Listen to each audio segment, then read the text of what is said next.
The environment has been What we're saying is have a heart. We've got to be able to regenerate our There'll economy. be people who are kind, people who are cruel, but that's life. You can be bigoted about pigeons. I'm fine with that. I'm fine with that. What's wrong with Singaporeans? I want to go to Betty. Betty has met many people with cancer, but you've taken the more holistic alternative medicine route. Is that right?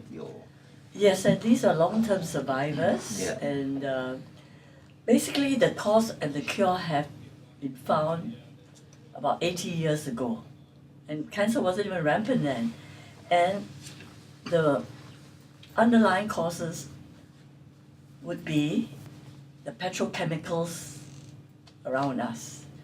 Petrochemicals, according to Dr. Russell Blaylock, a neurosurgeon, is the very worst carcinogen.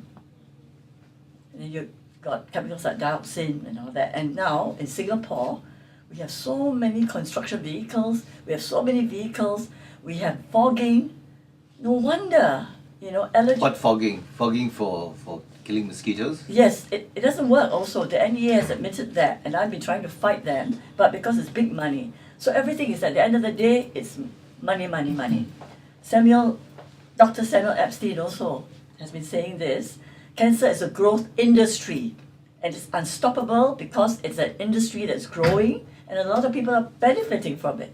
So we are the victims. So, when we submit ourselves to chemo and radiation and all that, we become the battlefield. Our bodies become the battlefield. So, what people like myself, I wouldn't even go for a diagnosis because, again, I'm quoting doctors, physicians for responsible medicine. There's a group of them in America and in Canada. And they say, like biopsies, what happens? Why is there a growth? A growth is because nature is trying to encapsulate the poisons in a capsule. So, what happens when we use a very big sharp needle to puncture it? Of course it spreads. So the thing is to detox and excrete the toxins through all organs of excretion, including the skin. And a farmer who has lived up to 100 years old called Percy Weston, he's written a book called Cancer Cause and Cure, but he's ignored. He's formulated a powder called Percy's powder, which is basically made up of Epsom salts, and he started to eat organic fruits and vegetables. Can I just take one case of a cancer survivor who actually found that she had breast cancer, but she decided not to go for treatment? We have with us Linda. Linda was discovered to have breast cancer, and the doctor prescribed treatment. Now, what was your decision? How did I get into the stage of being treatment? I went to Assisi Hospital, and doctor did the biopsy. After that, he said, "Oh, you got cancer of the breast." I just couldn't believe it. So I went second alternative. I went to Gleneagles Hospital, Dr. Wong Tak Hun, the man that I would like to talk very much of him. He's a wonderful doctor. He spent half the afternoon explaining to me, "Well, I will check you again. I'll do a needle extraction instead of a biopsy." And he did, and he said, "Yes, you got cancer, second stage cancer." And he explained to me, "Would you like to have that taken off?" So I said, "Okay, I'll leave everything into your hands," And he did a very good job for me. And after that, he told me, "You go back to SGH," for I could not afford Gleneagles fees. So I went back to SGH, and they told me to do chemo, but I just refused to do it. Why? Because I was helping out with the Assisi home in Singapore for 25 years. I used to meet patients, and they always explained to me, even if you do go chemo, you still have to die. And not only do you die, your family members suffer, and your money is all gone. So I told the doctor, "I have no money." Doctor gave me the drug. He said, "Okay, never mind. You don't want, then you take the drug." I can't remember. It's not tamoxifen. It is a new drug. So I refused. I said, "I can't afford. It's $400 over. I'm retired. I have no money." So she said, "Never mind. I give you a free 1 year supply of medication. So I took it for the first month from her. I mean, since she's so caring, I mean, she wants me to do it, so I just took it out of. I really don't understand why Yeah, I did and what it, happened but I in the took end? it. After Yeah. taking that medication, I went and gave it away. Okay. I And you said, stopped taking the medicine. I didn't even take one pill. Okay. For your information, doctors. And when I went back next month, she said, "Oh, you look good." I said, "Doctor, let me sit down." So when I sat down, I said, "Doctor, I look good. It's because I didn't take all those that you have." Well, I don't know about that, but we're going to talk more about your condition living with cancer. But you did have an operation, and Yes, from the a mastectomy. operation, A you were mastectomy. the tumor was removed and Yes. you recovered. Yes. But there was another patient who refused to have that operation, and that is Tan BB. And perhaps, am I right? Have a mastectomy. Mastectomy, you didn't, right? I did. Oh, you did. Both I of you went, did. I went the whole hog, yes. Oh, and you Not took all not the radio treatment, just the chemo. Okay. I had 12 months of Herceptin. Yeah. All right. Oh, you did go through I chemo. did. I did. And then tell us about your experience with chemo. Was it as horrendous as? No, actually, I must have been lucky. I didn't get ill. There was no vomiting, no nausea or anything. I go to the chemo room and they lie me down and do their thing with the tubes and the injections.